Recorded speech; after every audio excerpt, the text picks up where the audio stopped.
જય જિનેન્દ્ર. શ્રી ગુજરાતી કેળવણી મંડળ માટુંગા, શ્રી માનવ શાસન સાયન, જૈન જાગૃતિ સેન્ટર સાયન માટુંગા, જૈન સોશિયલ ગ્રુપ માટુંગા દ્વારા ચાલતી શ્રી ગંભીરચંદ ઉમેશચંદ શાહ પર્યુષણ વ્યાખ્યાનમાળાના 62મા વર્ષના આજે 5મા દિવસે આપણી વચ્ચે છે જયભાઈ વસવડા, જેમનો સબ્જેક્ટ છે સુખની ચાવી છોડવાની કળા. આજે આપણને ભક્તિ સંગીત જીજ્ઞાબેને અને અમૂલક અમિચંદ સ્કૂલના બાળકો જ જેના દ્વારા મ્યુઝિક પણ એમના દ્વારા કરવામાં આવેલું એ સર્વેનું અહીંયાથી ઋણ સ્વીકાર કરીએ છીએ. મિત્રો, આજે મહાવીર જયંતિનો આજના આપણી પ્રભાવનાનો લાભ જૈન સોશિયલ ગ્રુપ માટુંગા અને જૈન જાગૃતિ સેન્ટર સાયન માટુંગા દ્વારા લેવામાં આવ્યો છે. જ્યારે પણ આપણું અહીંયાથી પ્રવચન પૂરું થાય ત્યારે બહાર દરેકને વિનંતી કે આપ સૌ આપની પ્રભાવના લઈને જાશો. આવતીકાલે પણ મહાવીર જયંતિ છે, ત્યારે આવતીકાલે પણ પ્રભાવના મહાવીર જયંતિની છે જ. એ કાલની પ્રભાવના આપણે ધીરજલાલ સોમચંદ શાહ ગોલાણી પરિવાર તેમના તરફથી આવતીકાલે પણ મહાવીર જયંતિની પ્રભાવના થશે, તો સૌએ ધ્યાન રાખવું. હવે હું જયભાઈ વસવડાનો પરિચય આપવા માટે રાજનભાઈ શાહને વિનંતી કરીશ કે રાજનભાઈ જયભાઈનો ટૂંકમાં પરિચય આપે અને ત્યાર પછી તરત જ જયભાઈ. જય જિનેન્દ્ર મિત્રો, ગઈકાલે આ રાજેશભાઈની હાલત એવી હતી કે કાજલબેનનો પરિચય આપવો, ઇટ વોઝ સમથિંગ લાઈક સુરતને દીવો દેખાડીએ. આજે મારે જયભાઈનો પરિચય દેવાનો, શું દેવાનું? 70 લાખ વાચકો ગુજરાત સમાચારમાં જેને વાંચતા હોય, સ્પેક્ટ્રોમીટર અને અનાવૃતમાં 70 લાખ ગુજરાત સમાચારમાં એનો પરિચય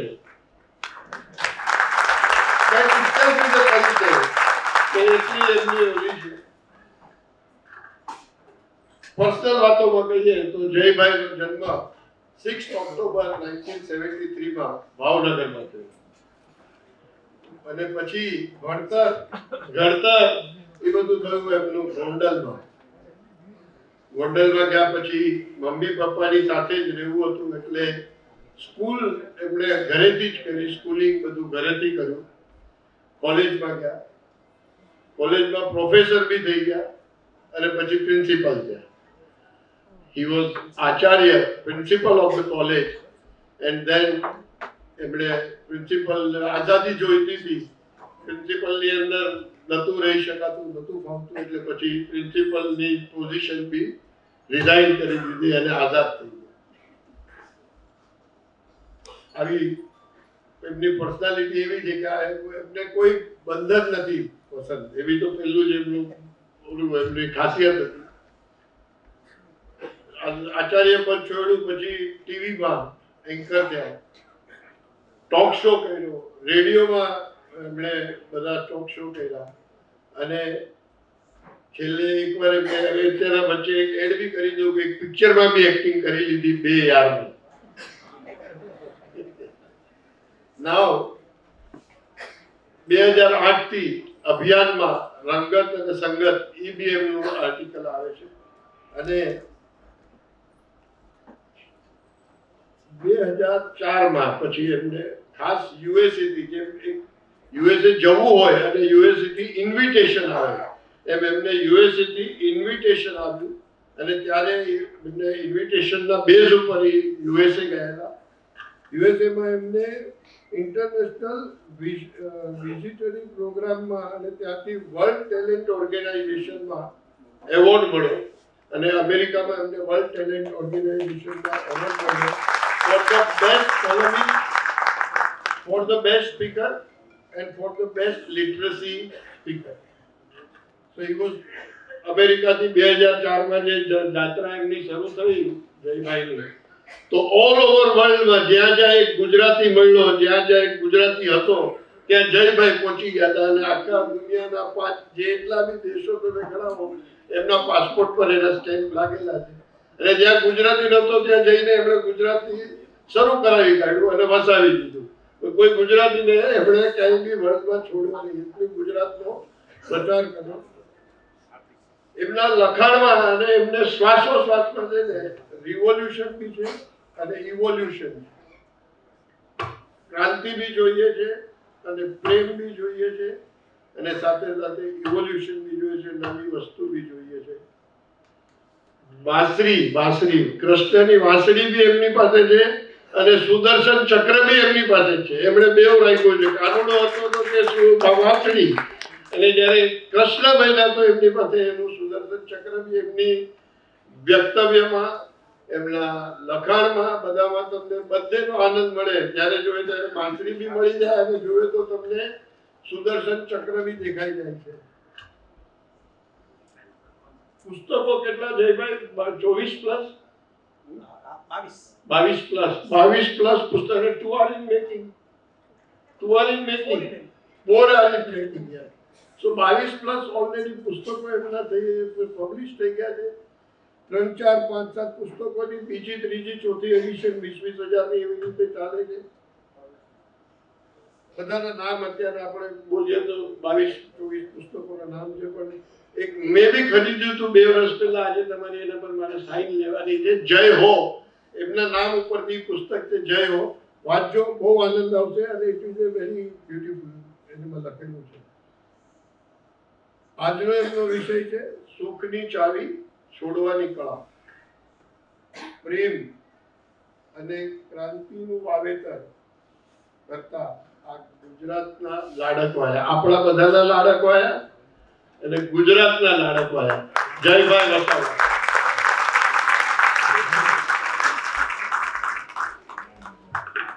આજે જણાવતા આનંદ થાય છે કે આપણી વચ્ચે જન્મભૂમિના ટ્રસ્ટી હાર્દિકભાઈ મામણિયા આપણી વચ્ચે છે. શ્રી હાર્દિકભાઈ અને ખાસ નવનીત પ્રકાશનના અનિલભાઈ ગાલા. અનિલભાઈ આપ પણ સ્ટેજ ઉપર પધારશો તો આનંદ આવશે. ઓકે, એ દરેકને આવકાર આપીએ છીએ. અમૂલક અમિચંદ સ્કૂલની ફક્ત 1 મિનિટની વાત. આ સ્કૂલ 70 વર્ષ જૂની આ સ્કૂલ છે. એને હમણાં જ નવો પ્રોજેક્ટ 8 એકર જમીન લોનાવાલામાં લીધી છે અને તેમાં લગભગ 60,000 ફૂટનું બાંધકામ કરીને બધી જે લેટેસ્ટ જે પ્રવૃત્તિ છોકરાઓ માટે કરી શકાય એની બધી આવશ્યકતાઓ પૂરી કરીને 2 વર્ષના આ પ્રોજેક્ટમાં સ્કૂલે આ પ્રોજેક્ટ શરૂ કર્યો છે. અને 2 વર્ષમાં આપણે 8 એકરના પ્લોટમાં 60,000 ફૂટના બાંધકામમાં નવી એક્ટિવિટીઓ છોકરાઓ માટે કરવાની જે કમિટીએ તૈયારી કરી છે તેમને આપણે તાળીઓથી વધાવી લઈએ. જય ભાઈ.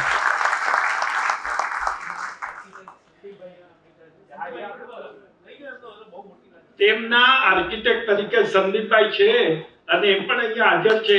સંદીપભાઈ સ્કૂલના સ્ટુડન્ટ છે અને 5 સ્ટુડન્ટ કમિટીમાં તેઓ આર્કિટેક્ટ છે.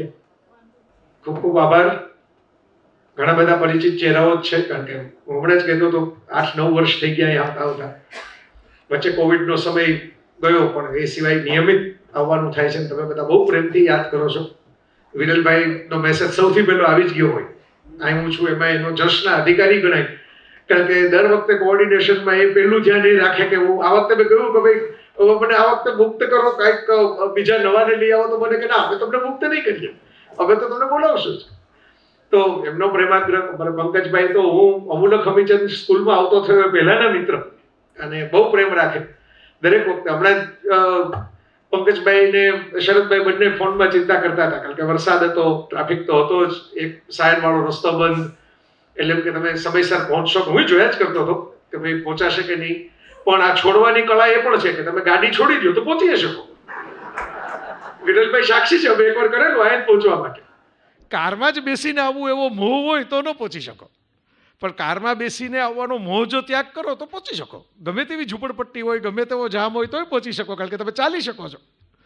એટલે મનમાં મને ધરપત હતી કે આપણે છોડી શકીએ છીએ ગાડી, એટલે પહોંચવામાં વાંધો નહીં આવે. એટલે આ પણ સુખની એક ચાવી છે. આમ તો મેં એક જયત્વ નામનું પુસ્તક લખેલું, કોવિડ વખતે બહાર પડ્યું એટલે ઘણા બધા લોકોને જોવા નથી મળ્યું, કારણ કે એ પુસ્તક લખાઈને તૈયાર થયું ત્યારે ખબર નહોતી કોવિડ આવી જવાનો છે. એટલે જેમ ઘણી ફિલ્મોમાં થાય ને કે રિલીઝ થાય ત્યારે એવું વાતાવરણ હોય, વરસાદ પડતો હોય ને કોઈ જોવા જ ન જાય, એવું થયું એ પુસ્તક સાથે. પણ એ જયત્વ પુસ્તકના છેલ્લા પાને મેં એમ લખેલું, સુખની ચાવી બે છે, ખડખડાટ અને ઘસઘસાટ. ખડખડાટ રસ્તા રહેવું, ઘસઘસાટ સૂઈ જાઓ. એટલે આ તો મોટી સુખની ચાવી છે. જે આ કરી શકતા હોય, જો બાળકો આ કરી શકે, એ ઘસઘસાટ સૂઈ જાય અને ખડખડાટ હશે, બરાબર, એટલે એ સુખી જ હોય, એને બહુ દુઃખ થાય જ નહીં. જેની નિંદર ઉડી ગઈ હોય અને જેનું હાસ્ય ઉડી ગયું હોય એ આ જગતમાં દુઃખી જ હોય, એ સુખી હોય જ નહીં. એટલે આ તો બહુ સિમ્પલ. તો આમાં આમ તો સુખની છાવી છોડવાની કળામાં અમારે વક્તાઓને લાગુ પડે કે તમે બહુ મંચ ભોગવો, હવે તમે છોડો તો બીજાનો વારો આવે, તો બીજા કોઈ તૈયાર થાય. એટલે હું તો એવું ધ્યાન રાખું છું. અહીં એવા મિત્રો બેઠા છે કે જેણે અગાઉ બીજા પણ આયોજનોમાં મારી સાથે રહ્યા હોય. હાર્દિકભાઈ જ એમાંને એક છે, અમારા ખૂબ જૂના અને ખૂબ સરસ મિત્ર આયોજક છે.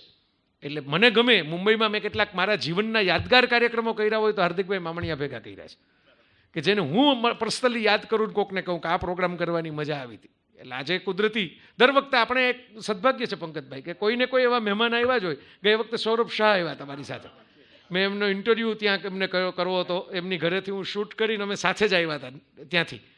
એટલે આપણે દર વખતે કોઈને કોઈ એવા મહેમાન સાથે આવતા હોય છે કે જે ક્યાંક કનેક્ટેડ હોય. તો સુખની ચાવીની અંદર મેં કહ્યું એમ કે અમારે બધાને, જે લોકો વર્ષોથી પોતપોતાના આસનો જમાવીને બેઠા છે, એમણે પણ બીજાને સુખી કરવા માટે ક્યારેક એ આસન હળવેકથી છોડી દેવું પડે. હા, છોડવાની વાતો કરનારા બધા જ ને છૂટી ગયું હોય એવું જરૂરી નથી. હું હમણાં એક વિડીયો જોતો હતો, બાબાજી, હવે તો એટલા બધા નવા બાબાજીઓ આવી ગયા છે કે નામે આપણને ખબર નથી પડતી બધાને, અને બધા સ્માર્ટ હોય છે અને સારી સારી ટેકનિકલ ટીમ લઈને ફરતા હોય છે. મેં હમણાં એક એવો વિડીયો પણ જોયો હતો, આ વિડીયોની વાત પછી કરું, પહેલાં આ વિડીયો યાદ આવી ગયો એટલે એની વાત કરું, કે જેમાં એક જે મહાપુરુષ છે, મહાત્માજી છે, નામમાં ન દેવાય કારણ કે એવો અવિવેક નથી કરવો, આપણે પર્યુષણમાં ભેગા થયા છીએ એટલે અવિવેક નથી કરવો. તો એ કોઈ હિમાલયન ટેરિનની અંદર જતા હતા અને પાછળ એવી બેકગ્રાઉન્ડ કોમેન્ટ્રી ચાલતી હતી કે अपने एकांत को ढूंढने के लिए वो हर साल यहाँ पे हिमालय में आ जाते हैं. તો આ કેમેરો લઈને કોણ પાછળ ફરતું હતું? એકાંતને ઢૂંઢવા માટે જે લોકો જતા હોય, શોધવા માટે જતા હોય, એની પાછળ કેમેરા થોડો હોય. એટલે આ તો આપણને બતાવવા માટેની ટીમ હાજર હતી આખી, જે વ્યવસ્થિત રીતે શૂટ કરતી હતી એકાંતને. એટલે આવું જગત થઈ ગયું છે. તો પેલા બાબાજીનું વિડીયો જોતો હતો, વિડીયોમાં વાતો સરસ કરતા હતા, એટલે વક્તા તરીકે મને રસ પડ્યો. તો મેં આગળ જોવાનું ચાલુ કર્યું, અધૂરેથી ચાલુ કર્યું. એટલે નામ ખબર ખરેખર નથી, આમાં વિવેકવાળો પ્રશ્ન નથી, પણ નામ જ ખબર નથી. મેં કીધું ને, વસ્તી વધી ગઈ છે હવે. તો એમણે અચાનક વાતમાંથી ત્યાગ અને મોહનો ત્યાગ અને જીવનના સંસારના સુખોનો ત્યાગ, ને પછી થોડાક સામે બેઠા હતા એ બધાને જરા ખખડાવ્યા, તમે લોકો કંઈ છોડી નથી શકતા, દેખો હમને કેસે છોડ દિયા હૈ ઇસ સંસાર કો, આમ તેમ એમ કરીને. પછી બધું આખું છોડવા વાળું જે એમનો ક્લાસ પૂરો થયો, એમના પછી છેલ્લે એમ કીધું કે દેખिए आपके स्क्रीन पे एक स्क्रॉलिंग आएगा, उसमें हमारी यूट्यूब चैनल का नाम लिखा हुआ है, इसको सब्सक्राइब करना मत भूलिएगा, इसको सब्सक्राइब करके बेल आइकॉन पे नोटिफिकेशन के लिए आप दबा देना, तो आपको नोटिफिकेशन भी मिल जाएंगे हमारे नए वीडियो जब अपलोड होंगे तब. એટલે મેં કીધું હમણાં બધું છોડી દીધું. હમણાં બધાને બહુ ગગલાવતા હતા કે ભાઈ તમે છોડ્યો નથી, મેં છોડી દીધું એમ કરીને. પણ એમને હજી આ મોહ તો છૂટ્યો નથી કે મારું સબસ્ક્રાઇબ કરવાનું ભૂલતા નહીં તમે. એટલે તમે આમ વિરલભાઈને કે હાર્દિકભાઈને કે પંકજભાઈને પૂછો, અમુક તો છોડી ચૂક્યા હોય ને એમને બોલાવવા અઘરા પડે, અમારા કરતાં મોંઘા પડે.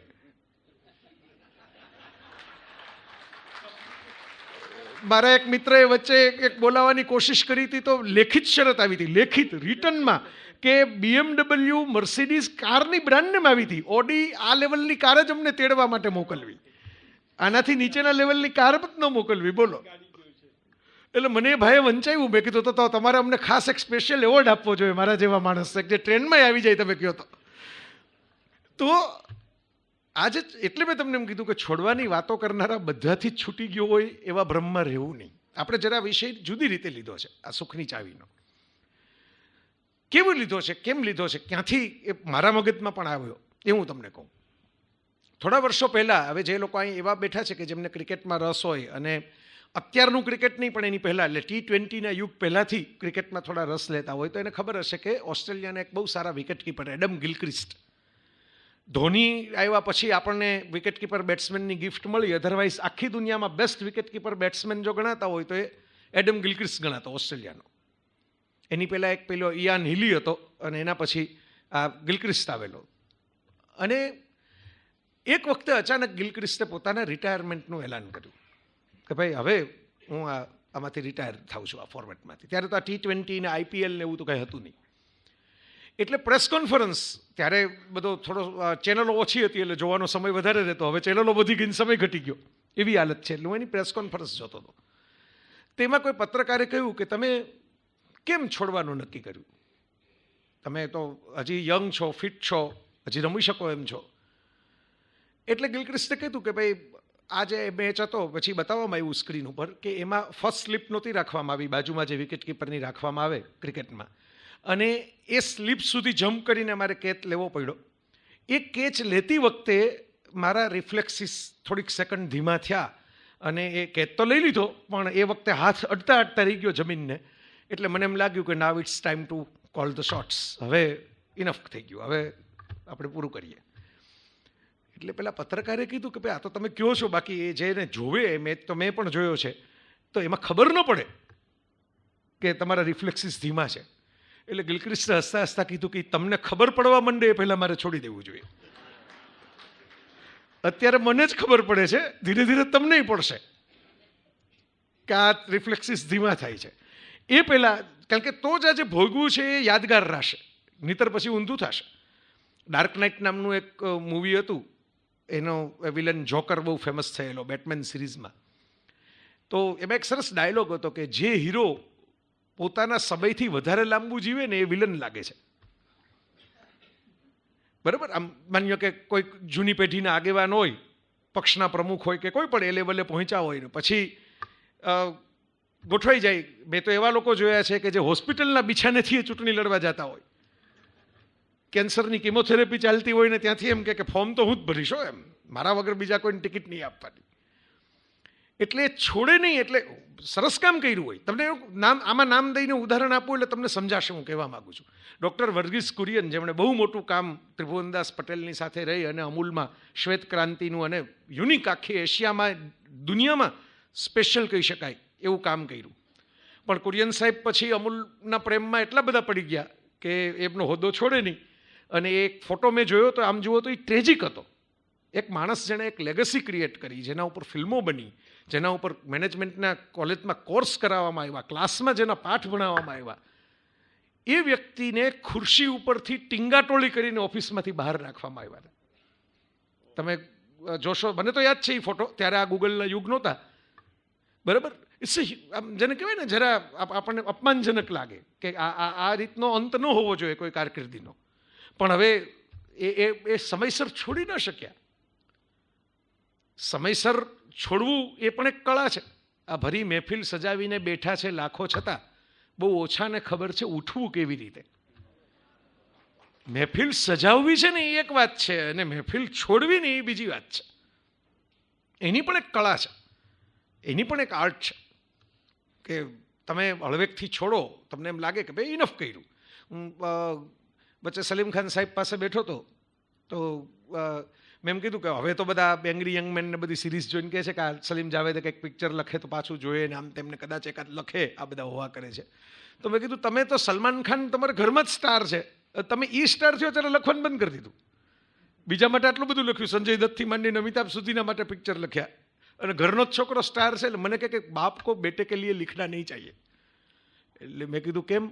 મને કે अगर फिल्म सक्सेसफुल होगी तो क्रेडिट उसको जाएगी कि बाप तो चल नहीं रहा था, बेटा चल रहा था तो इसलिए बाप चल गया, और फेल होगी तो मुझे अब जश मिलेगा कि देखो बेटा इतना अच्छा चल रहा था, बाप बीच में आ गया इसकी फिल्म लिखने के लिए, उसका मोह चला नहीं. तो ये अच्छा है, यहाँ पे बैठते हैं और देखते रहते हैं सागर की लहरों को. બહુ સરસ વાત છે. કેટલા વખત પહેલાં એક આપણા જૂના જમાનાના કોમેડિયન જોની વોકર, ગુરુદત્તના જમાનામાં, અને એમાં બહુ સરસ કામ, એના બધા ગીતો પણ એટલા ફેમસ, અને એ લાંબુ જીવ્યા પણ કોઈ બહુ એમને યાદ ન કરે. સુખી હતા એટલે કંઈ એવું નહોતું કે ભાઈ ફૂટપાથ ઉપર બેઠા હતા. તો મને યાદ છે દૂરદર્શનમાં કોઈ એમનું ઇન્ટરવ્યૂ લીધેલો કે ભાઈ તમે આવા મોટું નામ, એમને તમે ક્યાંય એમ કે દેખાતા નથી કે દેખીએ શિખર પર હમ જા સકતે શિખર પર ઘર તો નહીં બના સકતે. કેવી સરસ વાત, એક કોમેડિયનના મોઢેથી સંભળાયેલી વાત, જેને લોકો કોમેડિયન કહે છે. शिखर पर हम जा सकते हैं, शिखर पर घर तो नहीं बना सकते, वो तो पॉसिबल है नहीं कि कोई परमानेंट बैठ जाए शिखर के ऊपर. शिखर पे जा सकते हैं, शिखर पे देख सकते हैं, थोड़ा बहुत टहल सकते हैं, आसपास क्या है कैसा दिखाई दे रहा है, फिर तो उतरना ही पड़ता है. फिर बस नीचे बैठे हैं, वहां पे तो घर बना सकते हैं, और कौन जा रहा है वो देख रहे हैं. આપણે શિખર ભોગવી લીધું, આપણે શિખર જોઈ લીધું, હવે બીજું કોણ શિખર ઉપર ચડે છે એ જોઈએ છીએ. એનો આનંદ છે ને કે ભાઈ અમે ભોગવી લીધું, અમે જોયું, હવે તમે જાઓ, હવે તમે પણ જુઓ, અમે જગ્યા કરશું તો તમે જોશો ને. આ ટ્રાફિક જેમ જેવું જ છે, આગલી ગાડી જગ્યા કરે તો પાછળની ગાડીને જગ્યા મળે ને. એ જ્યાં લગી આડી ચાલે ત્યાં લગી બાકીને જગ્યા મળે નહીં. ઘણા લોકો તો જાણી જોઈને ગાડી એવી રીતે પાર્ક કરે, ઘણા સીટ એવી રીતે, આમ તમે જોજો બધું ખાલી હોય તો એક બેગ આમ મૂકે એક બેગ આમ મૂકે, એમ એટલે મારી આજુબાજુ કોઈ બેસવું ન જોઈએ.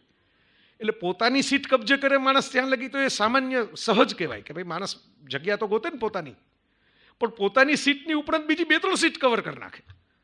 હું હસતા હસતા કહેતો હું કે મેં ઘણા લોકો એવા જોયા છે કે જે જમવાનું હોય અને 5 સમોસા પોતે લઈ લે કે આપણે ઊભા ન થવું એમ કરીને, એની પાછળ બીજા 3 જણાને સમોસા જ ન મળે, કારણ કે પેલો જે ટોપલો હોય એમાંથી 5 લઈને એણે 1 રાખ્યું હોય, જે પાછળ 1 લઈ જાય, બાકીના 3 જણા એમને સમોસા વગરના જતા રહે, અને પેલા ભાઈ 2 ખાઈને ભાઈવું નહીં કે ફાઈવું નહીં કે એમ કરીને મૂકી દે બાકીના 3.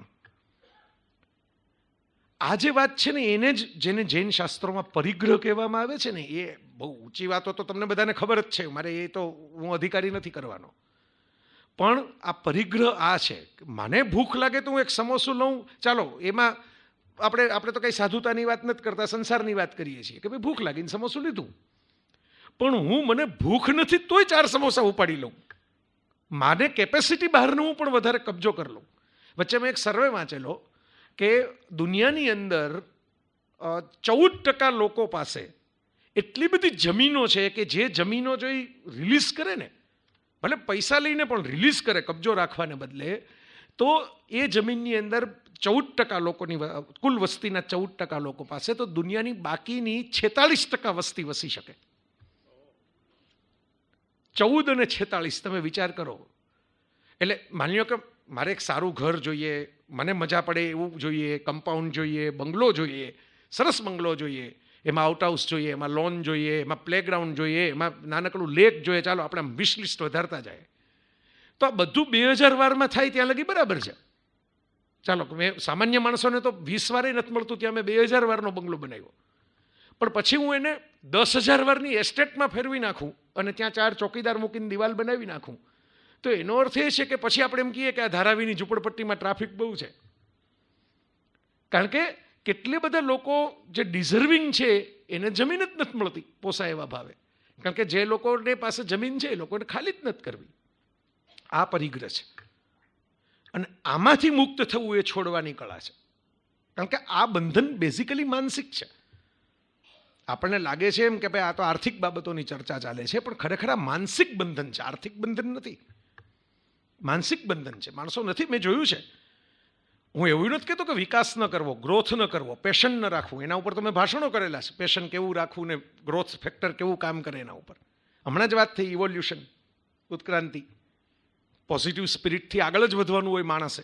ઉત્ક્રાંતિ ન હોય તો આ એર કન્ડિશને ચાલુ ન થાત, ઉત્ક્રાંતિ ન હોત તો આપણી હેલ્થના કેટલાક ઇસ્યુઝ છે એ સોલ્વ નથી આવત, આ વાહનો ન મળ્યા હોત આપણને, આ બધું જ ક્યાંક ને ક્યાંક ઉત્ક્રાંતિના ભાગરૂપે આવ્યું છે આપણા જીવનમાં. પણ એક ગ્રોથ ફેક્ટર અને અસામાન્ય રીતે વસ્તુઓનો કબજો કરી લેવો, બંને વચ્ચે ફરક છે. દુનિયા જ્યારે બનીને ત્યારે પહેલાં તો માણસો હન્ટર્સ હતા, મનુષ્ય જાતિ શિકારી હતી, નહોતી સંસ્કૃતિ, નહોતું સિવિલાઇઝેશન, નહોતો ધર્મ, જંગલી પશુઓની જેવું જીવન જીવતા હતા. એમાંથી માણસે સર્વાઈવલ માટે, કુદરતે સર્વાઈવલ સ્કિલ બધાને આપી છે. નાનું બાળક બોલી ન શકતું હોય પણ ગરમ કે ઠંડુ લાગે તો હાથ ખેંચી લે, તો સર્વાઈવલ માટે માણસે ગ્રુપ બનાવ્યા કે ભાઈ એકલો માણસ તો ટકી નથી શકતો જંગલમાં, તો આપણે 5-6 જણા ભેગા થઈને નીકળીએ. ખાલી માણસ જ બનાવ્યા જેવું નથી, પશુઓને પણ હાથી ઝુંડમાં હોય છે, સિંહોનું ઝુંડ હોય છે, વરુઓનું તો બહુ વુલ્ફ પેકની તો આખી કહાનીઓ છે, કેટલી મજબૂત રહે, મેનેજમેન્ટના લેસનમાં ભણાવી શકાય એવી. તો ગ્રુપ બન્યા, ગ્રુપમાંથી ધીરે ધીરે માણસે જોયું કે દરેક પાસે અલગ અલગ સ્કિલ છે, તો બધા એક સાથે બહાર નીકળી જાય એના કરતાં બેટર છે કે બધા પોતપોતાની સ્કિલ મુજબ ડેવલપમેન્ટ કરે. એટલે ટ્રાઇબ બની, કબીલો બન્યો. કોઈ માટીનું વાસણ બનાવે, કોઈ ઝૂંપડું બનાવે, કોઈ ખેતી કરે. એમ કરતાં કરતાં ધીરે ધીરે જો શિકાર ઓછો થતો ગયો અને એગ્રીકલ્ચર વધતું ગયું, ઉત્પાદન અનાજનું વધતું ગયું, શાકાહારી લોકો થતા ગયા અને ગ્રેજ્યુઅલી હન્ટર્સમાંથી રૂપાંતર જે છે એ ગીવર્સનું થયું. ત્યારે સિવિલાઇઝેશન બન્યું, ત્યારે સંસ્કૃતિઓ બની. એટલે દુનિયાના દરેક મહાનગરો ઇન્ક્લુડિંગ મુંબઈ કાં દરિયાના કાંઠે હશે ને કાં નદીના કાંઠે હશે, સાવ લેન્ડલોક નહીં હોય. મહાનગરો વિકસિત ન શકે. ન્યુયોર્ક હોય, મુંબઈ હોય, પેરિસ હોય, લંડન હોય, તમારે મહાનગરો માટે પાણી જોઈએ સૌથી પહેલું. અને એ જૂના જમાનામાં તો ટ્રાન્સપોર્ટેશન પણ હતું. એટલે માણસ એક્સચેન્જ કરતા થયો, એકબીજાને ટેકે ટેકે વાત કરતા થયો, એમાંથી ગીવર્સ થયો. હવે જે સદી આવી ગઈ છે આપણી વચ્ચે, એમાં ગીવર્સને બદલે ટેકર્સ આવી ગયા છે કે ભાઈ અમારે આપવું નથી, અમારે લઈ લેવું છે. તમે આપતા હો તો અમે લઈ લેવું છું. અમે ગમે તેમ કરીને કબજો જમાવવા માંગીએ છીએ. મારો મુદ્દો એવો છે જ નહીં. તમને એમ લાગે કે આ ભાઈ છોડવાની કળાની વાત કરશે. ઘડિયાળ પહેર્યું છે, લકી પહેરી છે, વીટી પહેરી છે, ટી શર્ટ પહેર્યું છે, શૂઝ પહેર્યા છે, મોબાઈલ રાખે છે, અને આ આપણને ઉપદેશ આપશે છોડવાનો. મારો બહુ સિમ્પલ સાહજિક વાત જ કરવા હું આવ્યો છું. હું તમને કંઈ આ બધું જલા દો ફૂક ડાલો એ દુનિયા અગર મિલ ભી જાય તો ક્યાં હે એવી વાતો કરવા નથી આવ્યો. એવું મારાથી જ છૂટે નહીં, તમને ક્યાંથી છોડીને બતાવું? બરાબર, જો મારાથી જ ન છૂટે બરાબર, તો તમને હું એવો ઉપદેશ ક્યાંથી આપું કે તમે કોઈ ઘરેણાં પહેરતા નહીં, તમે કોઈ સુવિધાનો ઉપયોગ ન કરતા, તમે શૂઝ ન પહેરતા, તમે ગાડીમાં ન બેસતા. હું ગાડીમાં બેસીને આવ્યો હમણાં. બરાબર, તો હું જે વાત કરું છું ને એ તો સુખની ચાવીવાળી છોડવાની વાત છે.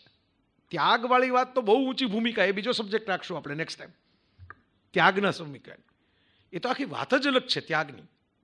જે મહાવીરે કર્યો, જે બુદ્ધે કર્યો.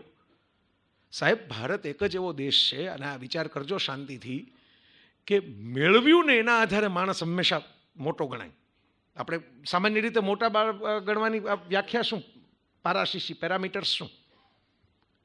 આની પાસે આટલી ગાડી, મોટો માણસ. આની પાસે આટલા બંગલા, મોટો માણસ. આની પાસે આટલા કરોડના શેર, મોટો માણસ. બરાબર, કેટલું મળેલું છે એના આધારે આપણે એને મોટા ગણીએ. આને આટલા ગીતો ગાયા છે, મોટો સિંગર. આણે આટલી ફિલ્મો કરી છે, આટલા મેચ રમ્યા છે, આટલો સ્કોર કર્યો છે. આ બધા બાયોડેટા જે વંચાતા હોય છે એ એક પ્રકારના પાછળ થઈ ગયેલા સ્કોર છે. તો આમ આપણે મોટા માણસો ગણીએ છીએ કે આ મોટા માણસ, આ મોટા માણસ, આ મોટા માણસ. ખરેખર મેળવું કેટલું એ મોટા માણસની વ્યાખ્યા નથી, પણ એ છોડી કેટલું શક્યા છે ને એ મોટપની વ્યાખ્યા છે. મેળવવાની. ભારત એટલે યુનિક દેશ છે, વિશિષ્ટ દેશ છે કે અહીં જેણે છોડ્યું છે ને એને ભગવાન માનવામાં આવ્યા, જેણે મેળવ્યું એને નહીં. ચક્રવર્તી સમ્રાટોના સમ્રાટો થઈ ગયા, પણ એને આપણે ભગવાન તરીકે પૂજતા નથી. પણ જે રામ એક જ સેકન્ડની અંદર પિતાના વચન ઉપર 14 વર્ષના વનવાસ માટે નીકળી જાય એને આપણે ભગવાન માન્યા. જે કૃષ્ણ હું તો એકવાર બોલેલો છું આ મુંબઈની અંદર જ. કૃષ્ણ, કદાચ વિરલભાઈ હાજર હતા, મને યાદ છે ત્યાં લગી, કે કૃષ્ણ એટલે જ છોડવાની કળા.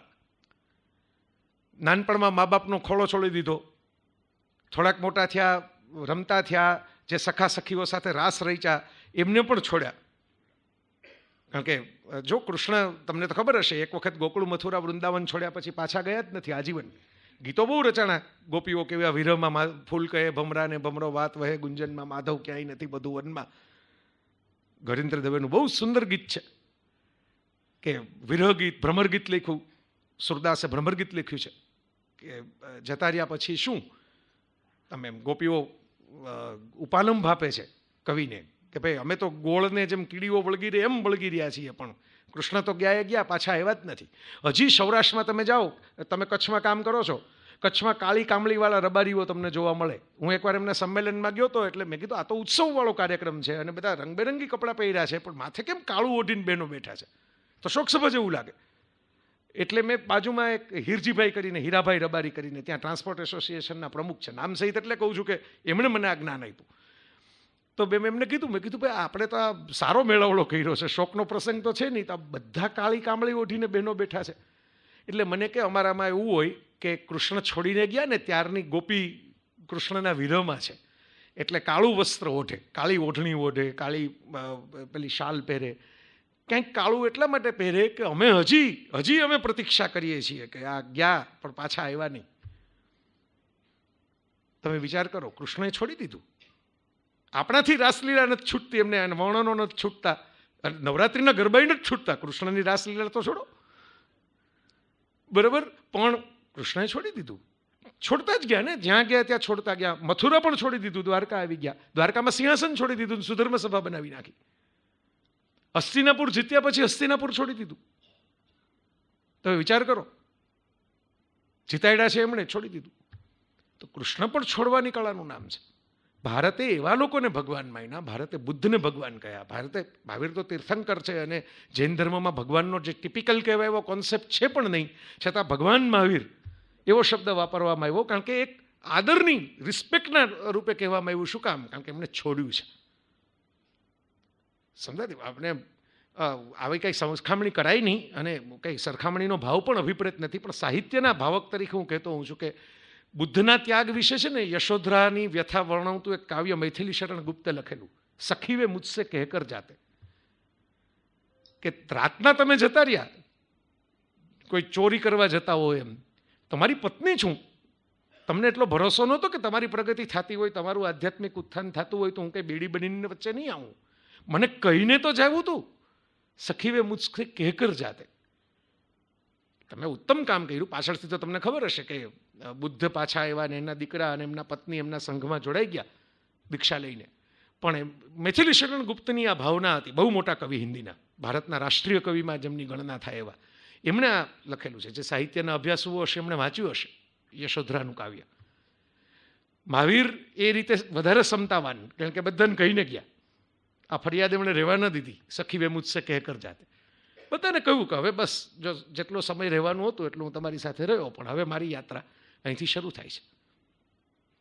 આ છૂટી ગયું એટલે એનો અર્થ એવો નહીં કે હું સાવ એકલ પેટા થઈ જાય, કારણ કે બુદ્ધ અને મહાવીરે પોતાને જે કેવળ જ્ઞાન મળ્યું, પોતાને જે આત્મજ્ઞાન થયું, એ વહેંચવા માટે પાછા આવ્યા જ છે સમાજ વચ્ચે.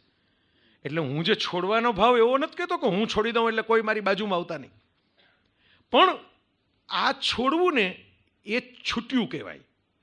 છોડી દેવું અને છૂટી જવું બંને વચ્ચે ફરક છે મિત્રો. છોડી દેનાર હોય ને એને ખરેખર છૂટ્યું નથી હોતું. પેલો જૂના જમાનાનો, મારા પપ્પાના જમાનાનો એક કિસ્સો છે, એટલે એનેક્ડોટ્સ છે. એ પપ્પા કહેતા મને, એટલે મને યાદ છે કે પેલા કવિ મિત્ર હતા, મુશાયરામાં જવાનું હતું ને એમના જૂના ભાઈબંધને ત્યાં આવ્યા કે આજે મારે મુંબઈમાં મુશાયરો કરવાનો છે. એટલે પેલા ભાઈબંધે કીધું કે ભાઈ કપડાં તો પલળી ગયા તમારા વરસાદમાં, બરાબર? તો એ કે હા તમારી પાસે કંઈક કપડાં હોય તો કે હા મારી પાસે એક સરસ જબ્બો છે, એમ હું તમને આપું. એટલે પેલા ભાઈ સરસ જબ્બો પહેરી લીધો, કવિતામાં જબ્બો બહુ સરસ લાગે, અને ગયા. મિત્ર ભેગા આવ્યા, પછી સામે બેઠા ખુરશી ઉપર, બાજુમાં જે બેઠા તેને કે ઓલા ભાઈ જોયા મારા ભાઈબંધ છો, સારા કવિ છે, જબ્બો મારો પહેર્યો છે. આવું તો 4-5 જણાને એને કીધું, 4-5 જણે બીજા 4-5 જણાને કીધું. કવિતા સાઈડમાં રહી ગઈ, જબ્બો પ્રાથમિકતામાં આવી ગયો, બરાબર? બધા જબ્બો ટીકીને જોવા લાગ્યા કે જબ્બામાં કંઈક વિશિષ્ટતા છે, આ કોઈ એવો મહાન જબ્બો છે, આ જબ્બો ઓલા ભાઈ કીધા કરે જબ્બો મારો છે, બરાબર? કવિએ ઉપર બેઠા બેઠા સાંભળે એટલે કવિએ કવિતા પાઠ પૂરો કરીને એમ કીધું ભાઈ હવે હું કવિતા પાઠ પૂરો કરું છું ને જબ્બો અહીંયા જ ઉતારી દઉં છું, કારણ કે નહીતર તો બધા જબ્બા વિશે જ હજી ચર્ચા કરે છે કવિતા સાંભળવાને બદલે. એટલે મેં કોઈકને પહેરવા જબ્બો આપ્યો હોય તો પછી પાછળ ફરીને કે આખી દુનિયાને ઢંઢેરો ન પીટવાનો હોય કે મારો આપેલો જબ્બો છે, બરાબર? તમે વિચાર કરજો, આ સમજવા જેવી વાત છે. તમે કોઈકને કંઈક આપો, એટલે કૃષ્ણ, મેં ન કીધું કે કૃષ્ણની વાતમાં સુદામાને તમે આપો તો એવી રીતે આપો કે જ્યાં જાહેરાત ન થતી હોય કે મેં આપ્યું છે. જે લોકો એવું કહે ને કે હું આપું ને એની સામે આ બધું આટલું આમ છે આમ છે, હા ક્રિએટિવ કામ માટે, કામના અનુશાસન માટે, જવાબદારી સ્વીકારવા માટે, કામ ભ્રષ્ટાચાર મુક્ત થાય અને યોગ્ય રીતે થાય, ન્યાયી થાય, એના માટે શરતો મૂકવી જ જોઈએ. અને દાતાઓએ ધ્યાને રાખવું જોઈએ કે મારો પૈસો આડોઅવળો નથી થતો ને, કોઈ ખાઈ નથી જતું ને મારો પૈસો. હું આંધળો ભરોસો રાખવાની વાત નથી કરતો, પણ જે દાતાઓ એમ કહે ને કે હું તમને આપું ખરો, પણ ભેગી મારી આ તકતી મૂકજો, ભેગું મારું પૂતળું મૂકજો, મને બોલાવજો, મારું સન્માન કરજો, મારા વિશે આ બોલજો, મારા વિશે આને બોલાવીને બોલાવજો, આના હાથે મને શાલ ઓઢાડજો. એનો અર્થ એ થયો કે એ દાન નથી આપતા, ડીલ કરે છે. એ જેમ ઓફિસમાં બેસીને સોદો કરતા એમ તમારી સાથે સંસ્થામાં બેસીને સોદો કરે છે કે હું તમને આટલું આપું ને તમે મને આટલું આપો. દાન જુદી વસ્તુ છે. મેં મોરારી બાપુની સાથે રહ્યો, એમની કથાઓની સાથે ઘણી વખત જાતો હોઉં છું, વારંવાર જાઉં છું. મેં બાપુમાં તત્વ જોયું છે. બાપુ હમણાં જ નોર્વેની કથામાં એવું બોલેલા કે ભાઈ હું એક જમાનામાં કથા શરૂ કરી તો મારે તો ઘર ચલાવવાનું હોય એટલે દક્ષિણા લેતો. પછી ધીરે ધીરે ધીરે એક રૂમના ઘરમાંથી આપણે સારું મકાન બનાવી શકીએ, આનંદ કરી શકીએ, ગાડીમાં ફરી શકીએ એટલું થઈ ગયું. મેં નક્કી કર્યું કે ભાઈ આપણે જરૂર નથી, આ સમાજને જરૂર પડે એના માટે હું બેઠો છું. એવી તો એણે અનેક કથાઓ કરી દીધી છે. જ્યાં જ્યાં જેને અહીં મુંબઈમાં વચ્ચે કિન્નરો માટેની કથા કરેલી, અયોધ્યામાં ગણિકાઓ માટેની કથા કરેલી, સાવ ઉપેક્ષિત વર્ગ. એટલે બાપુ કે પછી એવું નક્કી કર્યું, બધાનો આગ્રહ હતો કે એવું ન ચાલે, અમારે કંઈક દેવું હોય ને, અમારે એમ. એટલે બાપુ હસતા હતા કે અમારે પુણ્ય કમાવવું હોય ને, તમારું જે થવું હોય અમને તો પુણ્ય આપો. તો બાપુ કે ભાઈ ગુરુ પૂર્ણિમાએ એવું રાખ્યું હતું કે ભાઈ ગુરુ પૂર્ણિમાએ તમારે આવવાનું, એ સિવાય નહીં, બાકી નહીં હું લઉં. પછી ગુરુ પૂર્ણિમા એટલો ઢગલો થવા લાગ્યો કે મેં એ બંધ કરી દીધું કે કાંઈ જ નહીં, મળવાય ન આવતા. તમે જો મને ગુરુ માનતા હો તો મારી વિનંતી એટલી છે કે ભીડ કરતા નહીં, નથી લેતો. અને હું તો નજર સામે સાક્ષી છું. આપણા મુંબઈમાં જ હરીશભાઈ મહેતા નામના સજ્જન છે, સાવરકુંડલામાં હોસ્પિટલ આખી બની બાપુની કથાને કારણે. સવજીભાઈ ધોળકિયાન બધા ઘણા બધા લોકોએ આ બહુ મોટો પ્રોગ્રામ અને પછી કથાઈ કરેલી બાપુએ ત્યાં. એ લોકોનો બહુ એવો આગ્રહ હતો કે બાપુ તમારું નામ આપીએ, તમારે કારણે જમીન મળી, તમારે કારણે હોસ્પિટલથી ફ્રી ચાર્જ, દર્દીઓ પાસે પૈસા નહીં લેવાના. તો બાપુએ કીધું કે ના, મને એ પસંદ જ નથી, હું ક્યાંય મારા પરિવારને ક્યાંય આગળ લઈ આવતો નથી અને એ હું એમાં પડતો જ નથી. એટલે કે તુલસીદાસજીનું નામ આપીએ તો કે ના ના, એ તુલસીદાસજીને આઘા રાખવા નથી, બરાબર. એટલે બધા આમ બોલા એ ભાવકો હોય અને મોટા વડીલો હતા એમ કે ના બાપુ, બાપુ અમારે બાપુનું નામ તો જોઈએ જ જોઈએ. એટલે બાપુ કે બાપુનું નામ રાખવું છે ને ગાંધી બાપુનું રાખો. બાપુનું નામ જ જોતું હોય તો ગાંધીજીનું નામ રાખો, પણ મારે નથી જોતું. આ છૂટી ગયું કહેવાય કે તમને સ્પર્શતું નથી, તમે ધરાઈ ગયા છો. આપણે એક શબ્દ છે ધરવ, ગુજરાતી શબ્દ છે, અને કુદરતે એવી વ્યવસ્થા કરી છે કે તમે ખાવામાં ધરાઈ જાઓ ને એટલે ઓડકાર આવે, બર્પ, ઓડકાર. આ ઓડકાર આવે ને પછી આમ આપણે ધરાઈ ગયા, પછી આપણે ભાવતી વસ્તુ ધીરે ધીરે ભાવતી બંધ થઈ જાય. પછી પરાણે કોક આપે તમને, શરૂઆતમાં તમે હોંશથી ખાધું હોય ગરમા ગરમ ભજીયું, પણ પછી બાલ્યો કે જેવી જેની કેપેસિટી, પણ તમે 25-30 ભજીયા ખાઈ લીધા પછી તમને એમ કહો કે હજી ખાવ ખાવ, તમને તો બહુ ભાવે છે. એટલે તમે એમ કહો કે હવે નહીં થાય, હવે નહીં ચાલે, હવે તો ઉલટી થઈ જશે હું ખાઈશ તો. આવું કેમ બોલાઈ જાય છે આપણાથી? કારણ કે આપણે એમ કહીએ ને ગળે આવી ગયું છે, ધરાઈ ગયા. એટલે હું કહું છું ધરવ. જેને ધરવ થાય ને એનાથી સહજ છૂટી જાય, એને છોડવું ન પડે. ઓલું ભજીયું બહુ ભાવતું હોય તો એ ભજીયામાં ધ્યાન જ ન જાય, કારણ કે અહીં લગી ધરાયેલા છો. જેને ધરવ ન થયો હોય ને એ દેખાવ તો એવો રાખે કે મારાથી છૂટી ગયું છે, પછી છોડી દીધા પછી. મેં તો એકવાર એક વિડીયો આખો પ્રવચનનો વિષય રાખેલો, સંસાર છોડી દીધા પછીનો સંસાર.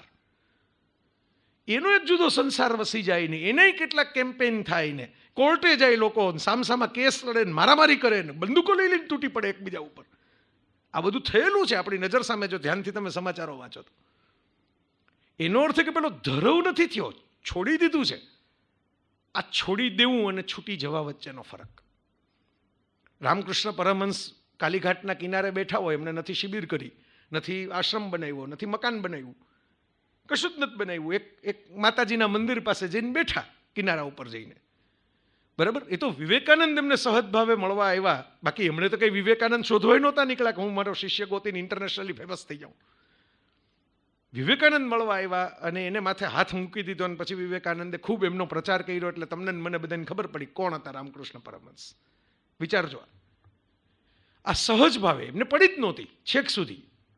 નહીતર તો એના શિષ્યોને કંઈક મને અહીં લઈ જાઓ, મને આ લઈ જાઓ, મને આમ લઈ જાઓ, પડી નહોતી. એ ઘણી વાર કહેતા કે ભાઈ કોઈ આવીને મને એમ કે તમે આ છોડો, આ છોડો. આપણે કંઈ નહીં, આમાં આ કંઈ નવી નવાઈ થોડી છે. છોડવા જેવું તો ઘણું છે આ દુનિયાની અંદર. કામ, ક્રોધ, મદ, મોહ, મત્સર જેવું કેટલું બધું છોડવાનું છે. એ ન છૂટે ને કોક મને આવીને કે મેં આ છોડી દીધું, મેં સાકર છોડી દીધી, મેં ચા છોડી દીધી, તો એ તો હજી ઘણી વાર છે યાત્રાને. આવું કહેતા. આ ધરવવાળા જે છૂટી જાય છે ને એ સહજ ભાવે છોડી શકે છે. સ્વામી આનંદ, આપણી ભાષાના બહુ મોટા એક લેખક સ્વામી આનંદ, ગાંધીજી સાથે ખૂબ સારું કામ કર્યું. એટલે લખાણે બહુ સરસ મજાના, રસાળ રમૂજી લખાણ. અને એમણે બધા સ્મરણ ચિત્રો લખ્યા છે, ધરતીની આરતી ને એવા પુસ્તકો છે, તમે ક્યારેક વાંચજો, જૂની મૂડી. તો સ્વામી આનંદે એક પ્રસંગ લખ્યો છે, જ્યારે પોતે બહુ યુવાન હતા અને હિમાલયની અંદર પહેલાં જે કેમ્પ થતા હોય ને, બધા યાત્રાળુઓને પાણી પીવડાવે ને નાસ્તો કરાવે ને, એ કેમ્પમાં સ્વયંસેવક તરીકે, આ તો આઝાદી પહેલાંની વાત, સ્વયંસેવક તરીકે ગયેલા. ત્યારે આજના જેવી કોઈ સુવિધા નહીં, રસ્તા નહીં, સેટેલાઇટ કોમ્યુનિકેશન નહીં, હેલિકોપ્ટરો નહીં, એટલે છેલ્લો કેમ્પ ઉપર એ સેવા આપતા હતા. ત્યારે હજી સાધુ, પેલું જે આપણે કહેવાય સાધુ સ્વામી આનંદ, એ સ્વામી આનંદ વાળું મોટું નામ નહોતું, યુવાન હતા, સેવા આપતા હતા. એ છેલ્લો કેમ્પ એમ નહોતો, પછી ઉપર કંઈ હતું જ નહીં, દુર્ગમ રસ્તાઓ હતા. તો એણે જોયું કે એક સાધુ એકલો ચાલતો ચાલતો, સામાન્ય વસ્ત્રો સાવ, ઉપર એક ને નીચે એક, અને એક નાનકડી જોડી. એટલે સ્વામી આનંદે કીધું કે બાબા યહાં પે ખાના ખાકે જઈએ. તો બેસી ગયા. ટિક્કડ જે પેલા રોટલા જેવું બનાવે એ બધું ખવડાવ્યું, બહુ પ્રેમથી સાધુએ ખાધું. એટલે સ્વામી આનંદને મજા આવી. એને પોતે જુવાન હતા એટલે એમ જોયા કર્યું કે હો, આ જો અલગારી માણસ છે, બાકીના બધા તો આજુબાજુ 5 જણાને ભેગા લઈને નીકળે છે, આ તો એકલો જ નીકળો છે, કોઈ એને કોઈ છે નહીં. ધરાઈને સાધુએ ખાધું એટલે સ્વામીજીને થયું કે ભાઈ, એટલે હવે હું સ્વામીજી કહું છું પણ ત્યારે તો જુવાન માણસ છે એમ સમજી લેજો, સ્વયંસેવક તરીકે. तो स्वामी जी ये कही कि भाई बाबा एम के आप ऐसा कीजिए, मैं थोड़ा भर देता हूँ आपको डिब्बा बना के, ऊपर आपको कुछ खाने का मिलेगा नहीं, तो आप तो ऊपर जा रहे हैं तो वहाँ पे काम आएगा. એટલે એ કે કઈ સાધુએ ઊભા થઈને ખભે મારે હાથ મૂકીને જે કીધું એમાં મને ભારતીય સંસ્કૃતિનો સાર સમજાઈ ગયો. એણે ખભે હાથ મૂકીને કીધું કે પ્યારે અગર શામ કે ખાને કી ફિકર કરની હો તો સાધુ ક્यों બનતા. આ ફિકર તમે જો જૈન ધર્મમાં વર્ષો પહેલાની જે વ્યવસ્થા થઈ ચાતુર્માસ, કે તમે કમ્ફર્ટ ઝોનમાં ન આવો, હળવેકથી કમ્ફર્ટ ઝોન ક્રિએટ થાય પહેલા આ જગ્યાએથી સરકીને બીજે જતું રહેવાનું. તમારી તપસ્યામાં ભંગ થઈ જાય કમ્ફર્ટ ઝોન આવે તો. જે સરકારમાં પણ છે ને, સિવિલ સર્વિસમાં 3 વર્ષ પછી સરકારી અધિકારી પછી બહુ એક્સટેન્શન મળે, સરકારને વાલો હોય ને લોકોને વાલો હોય તો થોડુંક વધારે ટકે, પણ પછી ક્યારેક તો એનો અંત આવે જ, ટ્રાન્સફર થાય. શું કામ? કારણ કે કમ્ફર્ટ ઝોન બની જાય, વાલા દવલા બની જાય. એના ફેવરિટ હોય એને વધારે કામ મળે ને એના ફેવરિટ ન હોય એને કામ મળતું ઓછું થઈ જાય. એટલે ઘણીવાર બધાને એમ થાય કે ભાઈ આ કલેક્ટર બહુ સારા હતા અને રાખાય ને 10 વર્ષ માટે રખાય, પણ એની પાછળ હેતુ આ છે કે એ તો સારા હતા પણ પછી કોઈક નઠરાય 10 વર્ષ ટકી જાય તો. એટલે અમેરિકન બંધારણે રાખ્યું છે ને કે 4 વર્ષની 2 મુદત, પછી ભલે ઓબામા જીવતા હોય ને બુશે જીવતા હોય, જીવન મજા કરો. ક્લિન્ટન જીવે જ છે, જો કેટલા એક્સ પ્રેસિડેન્ટ જીવે છે, બરાબર. ટ્રમ્પની એ છેલ્લું જ ટાઈમ છે, કારણ કે જો જીતી જાય તો એને 4 વર્ષ છેલ્લા છે, બરાબર. આ નિયમ જ રાખવા. બંધારણ કેટલા વર્ષો પહેલા તમે વિચાર કરો, અમેરિકન બંધારણ 200-250 વર્ષ પહેલા જ્યારે, ત્યારે તો આટલું મોટું અમેરિકા જ નહોતું અને આ આર્થિક સંપત્તિ નહોતી, પણ એટલું એ લોકો વિઝનરી રીતે પક્કે કર્યું કે ભાઈ આમાં બહુ લાંબુ કોઈક ચોટી ન જાય એનું ધ્યાન રાખવું. એટલે અપવાદને બાદ કરતા ત્યાં 4 વર્ષની 2 ટર્મથી વધારે કોઈ લાંબુ રહેતું નથી.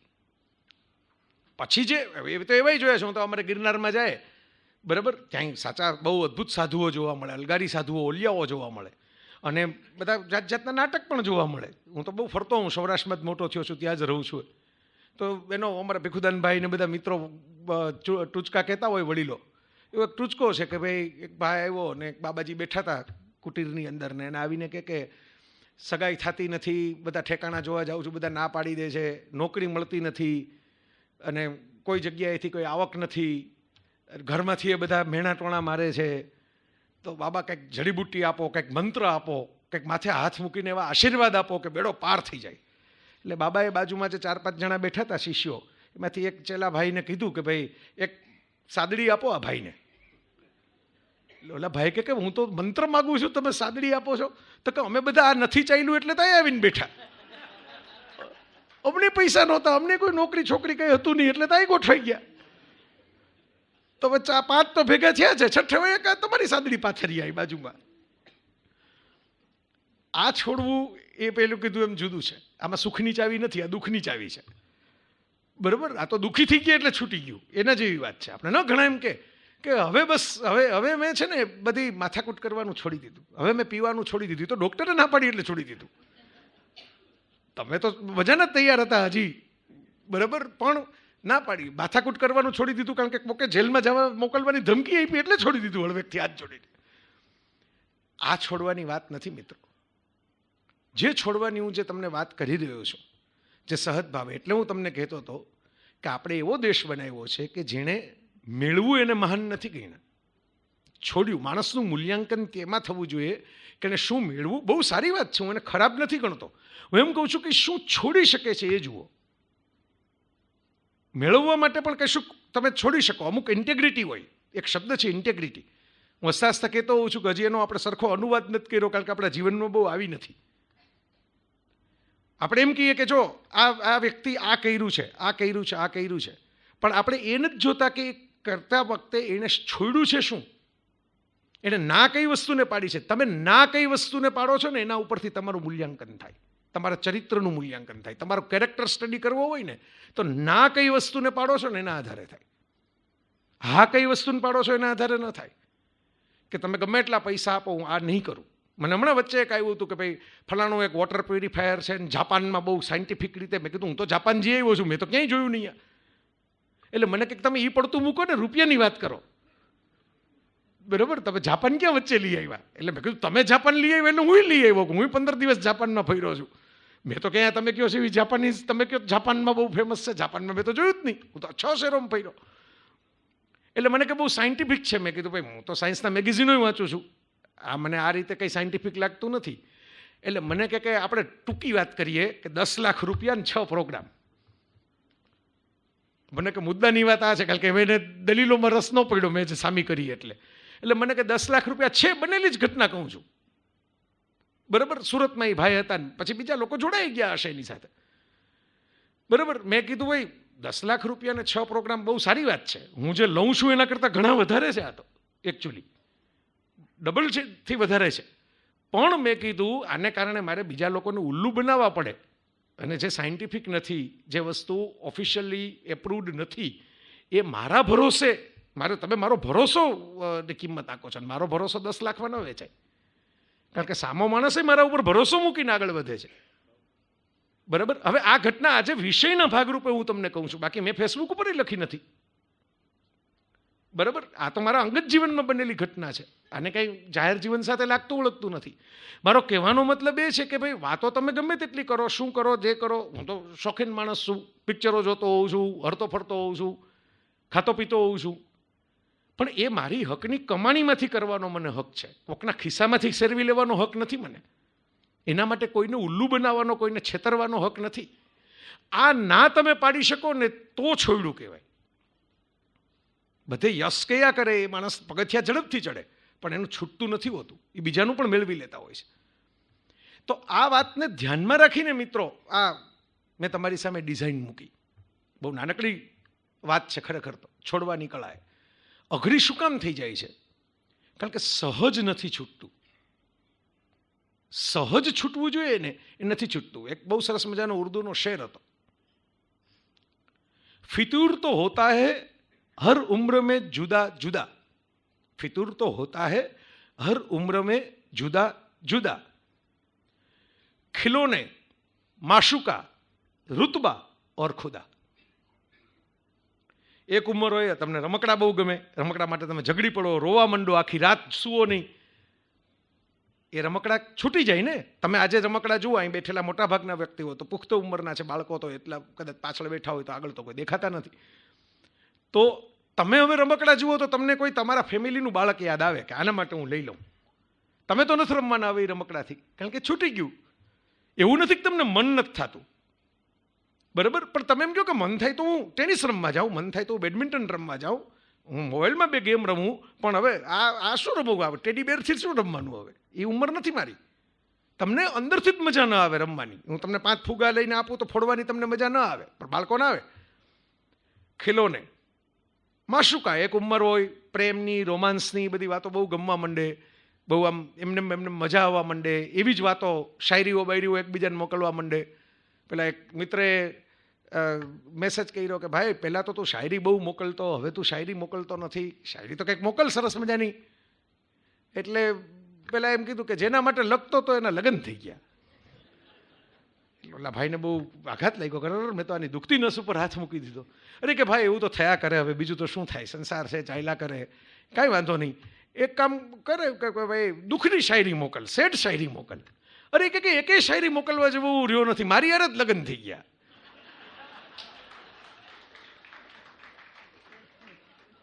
શાયરી તો કઈ વાત જ પૂરી થઈ ગઈ, બાષ્પીભવન થઈ ગયું શાયરીઓનું. સુખની દુઃખની બધું. બરાબર, પેલું નથી કે ભાઈ જેને નથી મળ્યા એમના ગમતા પાત્રો એમ દુઃખી છે કે મને મળ્યા નહીં, જેને મળી ગયા એમ દુઃખી છે કે મારા જ જીવનમાં આવ્યા. તો આ રીતે જે થાય છે એ ગૂંચવાડાઓ એટલા બધા વધી જાય છે. એટલે પેલો શેર મને 2 લીટીનો છે પણ એમાં મર્મ બહુ મોટો છે. પછી ઋતબા આવે, સ્ટેટસ, પ્રભાવ, ઋતબા એ પણ બહુ લાંબુ ચાલે. એસ્ટીમ, બરાબર, પ્રાઉડ, જેને અનેક શબ્દો છે પણ એક ઋતબાથી આપણે ચલાવી લઈએ કારણ કે શેર નાનકડો છે. અને પછી ખુદા, પછી એક તબક્કે આ બધું અસાર લાગવા માંડે ને એમ થાય કે ભાઈ હું મારી આત્મકલ્યાણની યાત્રા તો રહી ગઈ, બીજાનું બધું હું જોવા લાગ્યો, એમાં મારે જે કરવાનું હતું એ તો ભૂલાઈ ગયું. પછી તમારે એક દિશા ફંટાઈ જાય. એવા લોકો આપણે જોયા છે કે જે બિઝનેસ મૂકીને નીકળી ગયા હોય, જે બધી વસ્તુઓ. હું વેસ્ટર્ન વર્લ્ડમાં જોઉં છું તો આપણને એમ થાય કે ત્યાં પુણ્યની વાતો અને બે બધી આપણા કરતાં ઓછી થાય છે, પણ બિઝનેસમેનો છોડે છે ફટાફટ. મને બરાબર યાદ છે, બિલ ગેટ્સ દિલ્હી આવેલા અને એ જ હોટલમાં મારો સેમિનાર હતો. નેચરલી એની તો સિક્યોરિટી જુદી હોય એની. અમારે ઇન્સ્યોરન્સ એજન્ટોનો સેમિનાર હતો, હિન્દીમાં બોલવાનું હતું, લાઈફ ઇન્સ્યોરન્સવાળા. અને ફોયરમાં પેલું હતું એટલે મેં નેચરલી, કારણ કે આગલે દિવસે બિલ ગેટ્સ ત્યાં રોકાણા હતા, એટલે મેં વાત કરી કે ભાઈ જો દુનિયાના આવડા મોટા અબજપતિ એમ કાંઈ આવ્યા હતા. અને મેં ત્યારે સમાચારમાં આવ્યું હતું કે બિલ ગેટ્સે એવું ઇન્ટરવ્યૂમાં કહ્યું હતું કે ભાઈ જો આ ચેરિટી ફાઉન્ડેશન ન બનાવ્યું હોત તો અત્યારે જે આ 7મા નંબરે જે મારું નામ છે એને બદલે પહેલા નંબરે હોત. પણ હું ઈચ્છું છું કે પહેલા ટોપ 10માંથી હું નીકળું, પણ જાતો નથી. એટલે હજી મારે થોડાક વધારે ફાઉન્ડેશન બનાવવાની જરૂર છે. હજી આ ટોપ 10માં પડ્યો જ રહું છું. વચ્ચેથી આમાંથી નીકળું તો સારી વાત છે, જીવતે જીવ. એ મેં ઉલ્લેખ કર્યો ખાલી મારા સેમિનારમાં. એટલે પૂરો થયો તો એક ભાઈ વાતચીત ઉપરથી પંજાબી લાગ્યા મને, ભાષા ઉપરથી મને કે એ છોડ દિયા ઇન્હોને. એટલે મેં કીધું હા એ તો બહુ જાણીતી વાત છે, bill and Melinda charity foundation કાંઈ આજકાલનું છે નહીં. અને એ સાચી વાત છે કે માઇક્રોસોફ્ટમાંથી ધૂમ કમાણી કરી શક્યા હોત, પણ મને છોડી દીધું એ બધું. બરાબર, તો મને કે યકીન નહીં હોતા કોઈ છોડ सकता है રૂપિયા. એટલે મેં કીધું હમ નહીં છોડ सकते इसलिए हमें यकीन नहीं होता. બાકી છોડવાવાળાએ કોર્પોરેશન બનાવીને છોડી દીધું છે. સ્ટીવ જોબ્સે આખું એપલ પોતાના છોકરાઓના નામે કરવાને બદલે ટીમ કુકને આપી દીધું. ટીમ કુક કોક બીજાને આપી દેશે. આપણે જરા ઊંધું છે, આપણે તો કોર્પોરેશન પાછું બોલાય આવે નારાયણ મૂર્તિને, રતન તાતાને કે પાછા આવો. પહેલાં છોડીને ગયા હોય તો પાછા આવવું પડે કે ભાઈ બધા સચવાતા નથી અમારાથી, તમે ગોઠવાવ તો જ બધું થાય એમ છે. એટલે આપણે ત્યાં આજે બેકસીટ ડ્રાઇવિંગની કળા છે ને એ ફેમિલીમાં શીખવા જેવી છે, છોડવાની. પેલો બહુ જૂનો સાસુ વહુનો ટૂચકો છે, તો હું નાનો હતો ત્યારનો સાંભળેલો છે, ખબર નથી, પણ વૃત્તિ આની આ રહી હશે. ટૂચકાઓ તો ફરતા જાય, અપગ્રેડ થતા જાય. કે પેલા નવા વહુ પરણીને આવ્યા હતા અને ભિખારી માગવા માટે આવ્યો, એટલે વહુએ ના પાડી દીધી કે ભાઈ કાંઈ છે નહીં આજે તો. બરાબર, એટલે ભિખારી મંદિરે ગયો. મંદિરે સાસુમાં દર્શન કરીને બહાર નીકળતા હતા કે બા એમ કે આજે તો હું તમારી ડેલીએથી ખાલી હાથે આવ્યો. એટલે કે કેમ? તો કે વહુજીએ ના પાડી કે કંઈ છે નહીં, કાલ મારી ભેગો. ભિખારી તો રાજી થઈ ગયો કે તો લાડવા બાડવા ખવડાવશે. તો પાછળ આવ્યો, અંદર ગયા બાન, પછી દરવાજો ખોલીને બહાર આવ્યા, કાંઈ છે નહીં. તો કે એ તો તમારા વહુએ કીધું તું, તમે મને મંદિરથી પાછો આવી લગી ચલાવીને લઈ આવ્યા. તો કે એ કોણ ના પાડવા વાળી? આ ઘરની માલિકણ હું, એને કોણે ના પાડવાનો અધિકાર આપ્યો? હું કહું નથી એટલે નથી. આ છોડવાની કળા છે ને એ બીજે ક્યાંય, આપણે તો બહુ મોટી વાતો કરી નાખી અત્યાર સુધી. હવે આપણે આ પૂરું થવાના સમાપનના ભાગમાં આવ્યા એટલે જરા છોટી વાતો કરી લઈએ ભેગા ભેગી. આમાં કામ લાગે એવું છે.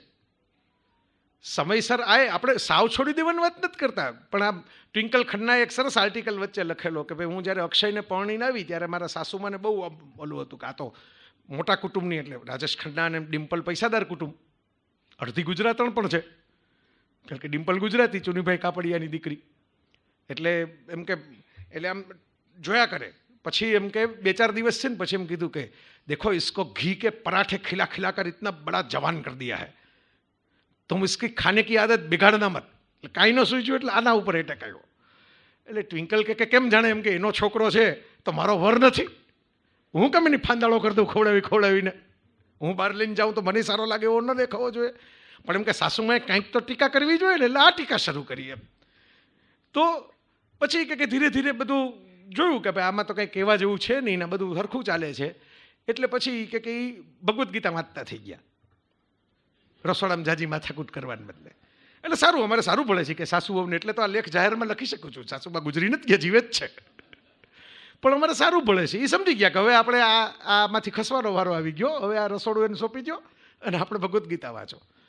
એટલે કે મારો છોકરો પણ મોટો થતો જાય છે, કાલ ઉઠીને એની કોઈ ટ્વિંકલ લઈને આવશે ઘરમાં, અને ત્યારે મને આ જ કટકટ કે હું અત્યારે કટકટ કરું છું કે તારે ઓલી ફ્રાઈડ વેફર ન ખવાય ને આ ન ખવાય ને તારો ડબ્બો આમ હોવો જોઈએ ને તારું આમ ખાવું જોઈએ ને સ્કૂલમાં આમ કરવું જોઈએ ને તેમ. અત્યારે મા તરીકે જો આટલી કચકચ કરું છું તો સાસુ તરીકે તો કેટલી કચકચ કરીશ. એટલે એ કે મને ખબર છે કે જેમ મારા સાસુમાં ભગવદ્ ગીતા હાથમાં પકડી, હું હેરી પોટર હાથમાં પકડીશ, આટલો ફરક પડશે. પણ એક ચોપડી પકડીને ખૂણામાં બેસવાનું નક્કી છે, કારણ કે તો જ ઓલાનો સંસાર સરખો ચાલશે. આ પણ એક છોડવાની કળા છે, અને આ છોડવાને કારણે ઉલટાનું મળતું હોય છે. આપણા જે જૈન મિત્ર છે જયેશ શાહ કરીને, અમારા પબ્લિશર છે અમદાવાદમાં, તો જયેશભાઈ ના ડોટર ઇન લો છે, તો લવ મેરેજ છે એના સનના, અને એમના જન્મદિવસે હું ગયો તો બહુ પ્રેમથી પેલો ખવડાવે. એટલે ફાધર ઇન લો એમ કીધું હશે કે આ બધા મહેમાનોનું ધ્યાન રાખજો. એટલે મેં કીધું વાહ, મને કે મારા પપ્પા કરતાં આ પપ્પા બહુ મજાના છે. મારા પપ્પામાં કેટલા બધા રિસ્ટ્રિક્શન હતા, એ સાસરે આવ્યા પછી એમ કે તમે પિક્ચર જોવા કેમ નથી જતા, હમણાં જાઓ ફરી આવો. પોતે કંઈક જાય ને કંઈક સરસ વાનગી હોય તો બંધાવીને લેતા આવે. પછી એમ કે ઘરમાં એના એટલે સાસુ સસરા બંને એમ કે આપણે બે થોડુંક ફરવા જાય ને એટલે આ લોકોને જરાક મોકળાશ મળે આમ તો. એટલે મને કે આવા પપ્પા અમારા ઘરમાં નથી, કે આ પપ્પા વધારે સારા છે. નામ સહિત હું તમને કહું છું, પોઝિટિવ હોય તો નામ કહેવામાં વાંધો નહીં, નેગેટિવ ન કહેવું બને ત્યાં લગી. તો આ કેવી વાત છે કે આપણે છોડવાની કળા, કે આપણે ઘરના બોસ છીએ એવું બતાવવાને બદલે હવે નવી જનરેશન આવી, નવી જનરેશન માટે આપણે 5 વસ્તુ છોડવી પડે આપણને ગમતી હોય, એના મુજબ એડજસ્ટ થઈએ. તો જો એ હાજર નથી, એ બીજે છે, અને હું કંઈ આ છાપામાં છાપવાનો નથી, આ કોઈ લેખનો વિષય નથી, છતાં એક ડોટર ઇન લો પોતાના ફાધર ઇન લોના કેટલા વાલથી વખાણ કરે છે, એની આંખમાં ચમક સાથે. આજે છે એ છોડ્યા પછી મળે શું ને એવું ઘણા પ્રશ્ન થતો હોય, તો આ મળે, આ રિસ્પેક્ટ મળે, આ વાલ મળે, આ બહુ અગત્યનું છે. અને એટલે મિત્રો આપણે ઘણી લાંબી યાત્રા કરી, અલગ અલગ રીતે મેં છોડવાની વાત કરી તમને. છોડવાનું મેં તમને કીધું એમ જરૂરી નથી કે બધી જ વાતો છોડવાની જ્યારે હું કરું ત્યારે એ મટીરિયાલિસ્ટિક વસ્તુઓની જ હોય. આપણે હમણાં છેલ્લે થોડીક વાત કરી એમ કે રિલેશનમાં જતું કરવું, કંઈક જવા દેવું, કંઈક હળવાશથી કે ભાઈ હશે જવા દો, આપણે ક્ષમાપના કરશું ને. હમણાં આ કંઈ વોટ્સઅપમાં ફોરવર્ડ કરવાના મેસેજ છે નહીં, મેં આખો એક લેખ લખેલો એક વખત કે આ ઓલું અસ્સલામ આલેકુમ વાલેકુમ અસ્સલામ એમ જે ચાલુ થઈ ગયું છે, મિચ્છામી દુક્કડમ, એટલે હું સામું કરું મિચ્છામી દુક્કડમ. અરે પણ આપણે બે તો એકબીજાને કંઈ દુભાવ્યા જ નથી જ છે ને, મિચ્છામી દુક્કડમ એકબીજાને કરીએ છીએ. અને જેને ખરેખર દુભાવ હોય એને તો આપણે કરતા જ નથી, એને તો બ્લોક કરીને રાખ્યા છે આપણે, એને તો મેસેજ જ નથી કરતા. તો મૂળ કોન્સેપ્ટ, અને આ હવે શું છે SMS ને કારણે બધું ઇઝી થઈ ગયું, એટલે બધાને ઇઝી, ઘણા તો પોસ્ટર જ બનાવીને મૂકી દે છે આખું, બરાબર છે ને. આખા જગતને પોતે રોજ દુભવવા જ નીકળ્યા હોય એટલે આખું એક પોસ્ટર જ મૂકી દેવાનું સવારે ઉઠીને. તો આ મૂળ ભાવના નથી. મૂળ ભાવના શું હતી કે તમે જતું કરો, તમે કોઈને, તમને અંદરથી પ્રતિક્રમણ એટલે સેલ્ફ એસેસમેન્ટ કરો, સ્વ સાથેના નિરીક્ષણમાં બેસો ને તમને એમ થાય કે મારાથી આ ખોટું થઈ ગયું, આ કર્મ ખોટું બંધાઈ ગયું, આ નિર્ણય ખોટો હતો, આ વાણી ખોટી હતી, આ દ્વેષ ખોટો હતો. તો ઉપરવાળા તો જોઈ રહ્યા છે, એટલે ઉપરવાળા એટલે જૈન ધર્મમાં અંતરાત્મા, એ ઉપર નથી બેઠો, અંદર જ બેઠો છે.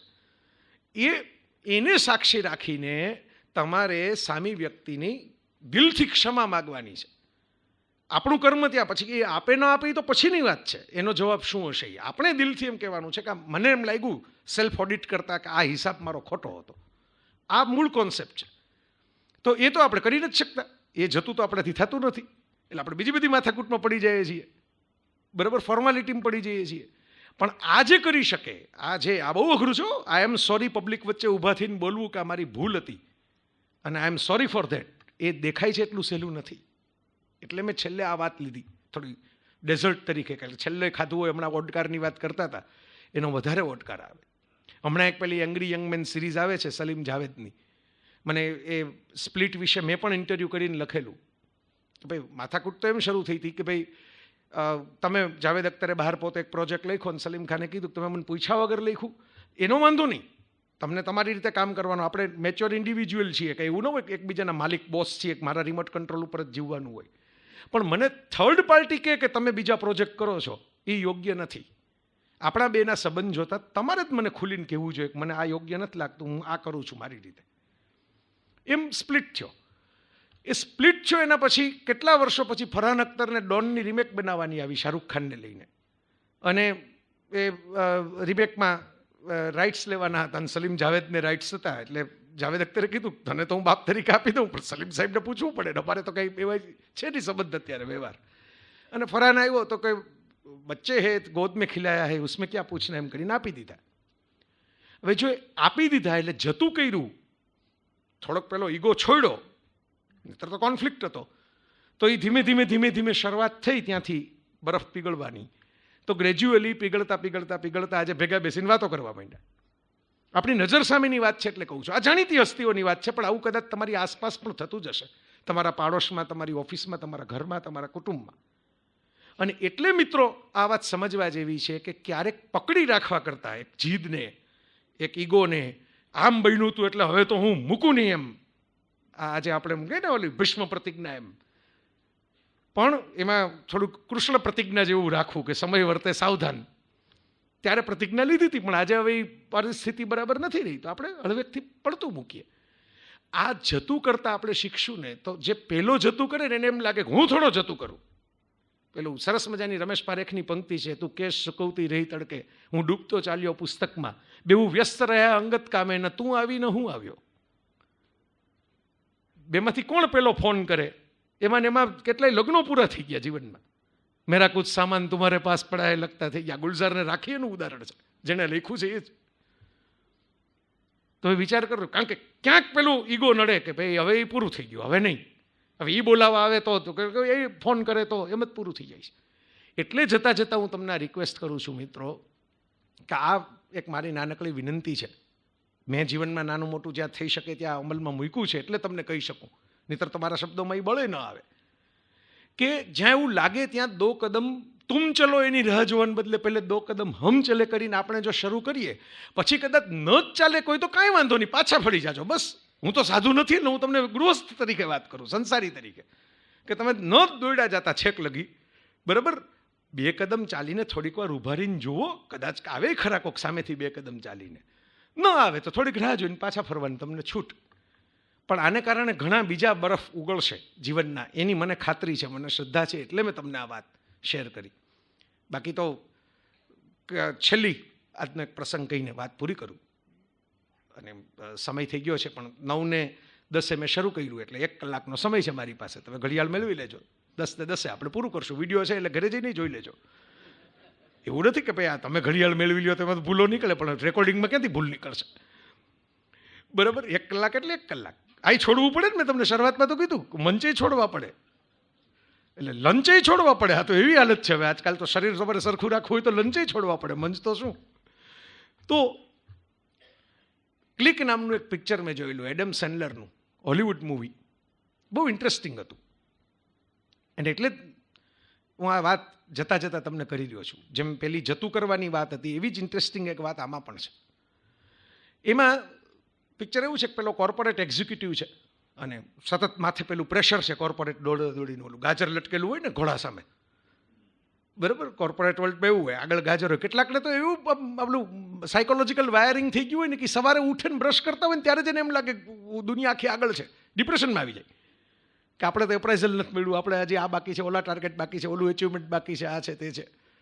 એટલે એવી જ દોડાદોડીમાં પેલા ભાઈ એક્ઝિક્યુટિવ છે, સરસ પ્રેમાળ પત્ની છે, 2 નાનકડા બાળકો છે, એને લઈને મેળામાં ફરવા જવું હોય ને તોય એને બહુ વાંધો આવે છે, આમાં કમાવાનો ટાઈમ જતો રહ્યો આપણો, આ છોકરાઓને ક્યાં મેળામાં જવાનું મન થયું, એ ટાઈપનો એક્ઝિક્યુટિવ છે. એટલે એવા છોકરાઓને લઈને મેળામાં ગયો હોય છે, એમાં જ એક દુકાન જોવે છે ને એમાં એક રિમોટ પડેલું હોય છે, રિમોટ જ ખાલી વેચાતા હોય છે. એટલે કે આ રિમોટ શેનું છે? તો કે આ જાદુઈ રિમોટ છે ઓલો વેચવાવાળો, કે મેજિક રિમોટ. તો કે એનાથી શું થાય? તો કે એમાં જો ફોરવર્ડનું બટન છે, આમાં રિવાઇન્ડનું બટન નથી, ફોરવર્ડનું જ બટન છે આ રિમોટનું. તમારી લાઈફમાં જે તમને યોગ્ય ન લાગે ને એ બધી ક્ષણો ફોરવર્ડ થઈ જાય. હવે તમે દાખલા તરીકે કહો સવારે મારે બ્રશ તો કરવું જ પડે ને, શેવિંગ તો કરવું જ પડે ને, ટોયલેટ તો જવું જ પડે ને, આ વધારાના 45 મિનિટ છે ને ફોરવર્ડ કરી નાખો, એટલે રોજ તમારી જીવવાની જ નહીં. પહેલાં બહુ રસ પડે છે કે આ તો બહુ કામની વસ્તુ છે, મારે બહુ ઝડપથી અબજપતિ થવું છે, એના માટે બહુ ઉપયોગી થાય એવું છે, તો કે આ મને આપો, લઈ લે છે. લઈ લે છે એટલે પછી આમ જોવે છે આમ જરાક આમ પત્ની કંઈક આવીને કહે છે કે આજે આ તું આ બિલ ભરવાનું ને ઓલું આમ કરવાનું આમ કરવાનું, એટલે 2 મિનિટ સાંભળીને ટટ કરતો ફોરવર્ડ કરી નાખે છે, એટલે 24 કલાક આગળ નીકળી જાય છે, એટલે પત્ની ગાયબ થઈ જાય છે વાત કરતી કરતી. હા, આ કામની વસ્તુ છે, આમાં મેઇન પ્રોજેક્ટ ઉપર જ ફોકસ કરવાનું, બાકીનું બધું ફોરવર્ડ કરતા જાઓ. એટલે ધડ ફોરવર્ડ કરતો જાય છે. જ્યાં બિઝનેસની વાત આવે, જ્યાં કમાવાની વાત આવે, જ્યાં મેળવવાની વાત આવે, સોદા કરવાની વાત આવે, એ બધું ચાખે ને બાકીનું બધું ફોરવર્ડ કે આ નકામું છે, આ નકામું છે, આ તો કોમ્યુટિંગ, આ તો કલાક ટ્રાફિકમાં ફરવાનું છે, આ ફોરવર્ડ કરો, આ ઓલા છોકરાને સ્કૂલે લેવાનું છે એ ફોરવર્ડ કરો, એન્યુઅલ ફંક્શન ફોરવર્ડ કરો, બધું ફોરવર્ડ કરતાં અચાનક હોસ્પિટલમાં સૂતો હોય પોતે. એટલે કે આ શું છે? તો 2 અજાણ્યા આમ ચહેરાઓ આમ માથે ઊભા હોય છે કે તમે કોણ છો? તો કે તમે અમારા ગ્રાન્ડ ડેડી છો, ગ્રાન્ડપ્પા છો. કે મારે તો આવડા છોકરા હતા.